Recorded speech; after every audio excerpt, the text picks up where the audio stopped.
Hi, this is a recorded lecture for the IB DP Design Technology topic A2.2.6. We're looking at rapid prototyping.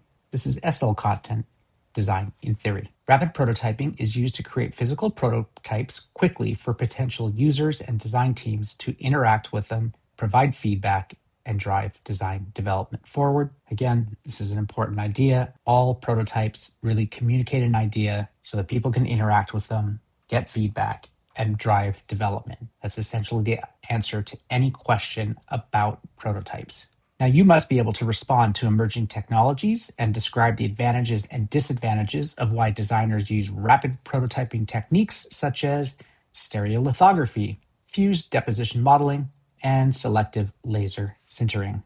Rapid prototyping is a group of manufacturing techniques used to manufacture a physical object quickly for testing aspects of a product. Typically, 3D computer-aided design, or CAD, models are used. And this is, of course, a 3D printer. The first type of rapid prototyping we're going to talk about is fused deposition modeling, or FDM. This is really 3D printing.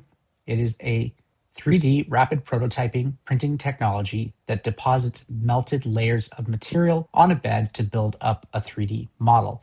So essentially what you're doing is melting plastic, building up a 3D model. Usually we use PLA. You can see here's some applications of fused deposition modeling in jewelry, culinary. In this case, you're not using plastic, but you can actually print food, dental uses, orthopedics, breadboarding, which is kind of down over here. We have industrial uses and just design in general. And what are the advantages and disadvantages of FDM? Well, first of all, costs. It's very cost effective. Machines and filament, that's PLA and ABS, are significantly cheaper than SLA resins or SLS powders. We'll talk about those when we get to them. However, the costs for high quality industrial grade FDM machines can be very expensive, though desktop versions are definitely affordable. For materials, an advantage is that you can support a wide range of thermoplastics with different properties. So you can have TPU, which is flexible, durable ABS, which is what Legos are made out of, and wood-filled filaments. You're limited, though, to thermoplastics, and you cannot print in metal or ceramics using a standard FDM. The ease of FDM is amazing because they are desktop friendly and generally safer for classroom environments. They don't involve toxic liquid resins or high-powered lasers like SLA and SLS machines. They require a support structure, though, for overhanging parts, and they can be difficult to remove, and they may scar the surface. Functionality, the parts are mechanically robust and can be used for functional prototypes. However, they are anisotropic, which means that they're weaker along the Z-axis between the layers as compared to the X and Y axes. For surface finish, there's minimal post-processing in a basic form. However, surface finishing, there may be visible lines resulting in lower aesthetic quality compared to a smooth finish of an SLA. Accuracy, we have good for large-scale volumetric prototypes where exact tolerances aren't a priority. However, there's low dimensional accuracy and resolution, and small, intricate details often fail or look kind of blobby. Let's talk about stereolithography, or SLA.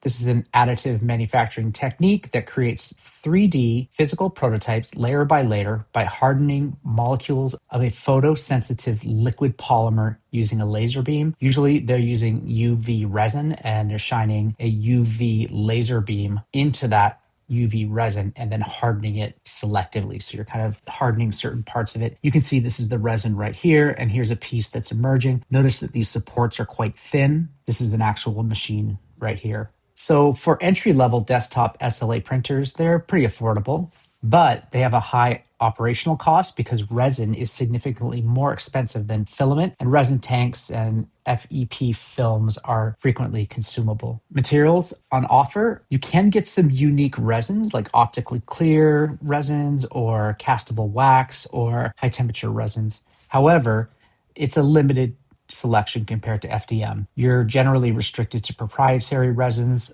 offered by the printer manufacturer. For ease, the printing process is highly automated and often produces few failed prints. And this is compared to, say, FDM, where you often get failed prints. However, there's complex post-processing. Parts require a wash and cure cycle using flammable isopropyl alcohol and UV lights. Functionally, they are isotropic properties.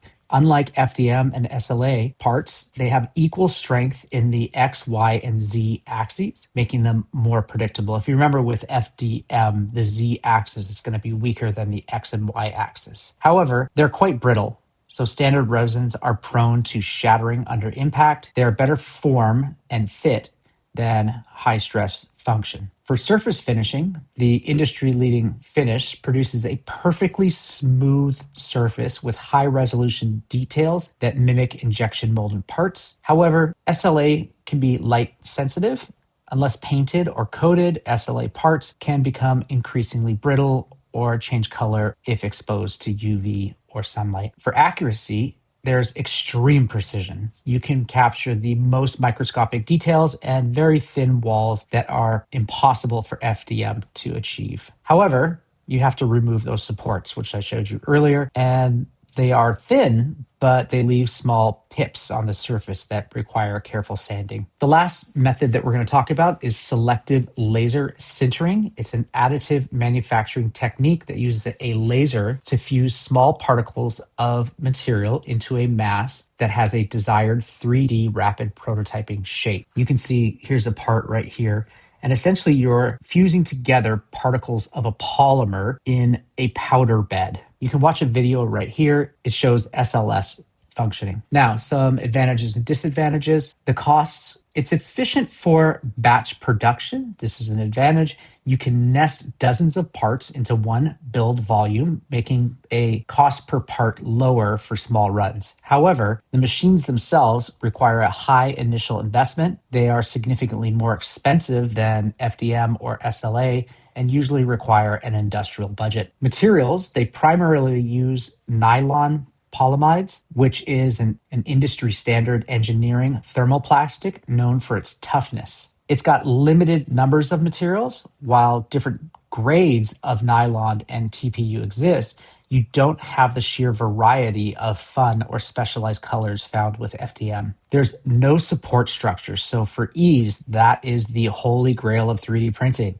It allows for total design freedom and eliminates the time removing support. So you can make really complex shapes and there won't be any supports because the powder itself is supporting the print as it's being printed. However, there is some post-processing labor. Parts must be excavated from the cake of powder, cleaned with compressed air, and the machine requires a long cooling period. For functionality, parts are extremely durable. They're nearly as strong as injection molded parts, making them perfect for high-stress mechanical testing. However, they do have a porosity. Because it's sintered powder or melted powder, the parts are slightly porous and may absorb oils, moisture, unless they're sealed or dyed. For surface finish, it produces a consistent matte finish that looks professional and hides layer lines better than FDM. However, they have sort of a grainy texture. The surface feels slightly sandy or powdery to the touch, which may not be ideal for high-gloss consumer electronic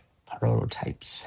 For accuracy, you get high dimensional stability. Since the parts are supported by the powder during the build, there's less risk of warping or sagging in complex parts. However, you really have to manage your temperature well, so thermal management is a thing with this. Large flat surfaces can still warp due to high heat required by the laser, and if cooling processes aren't strictly controlled. Thank you for watching.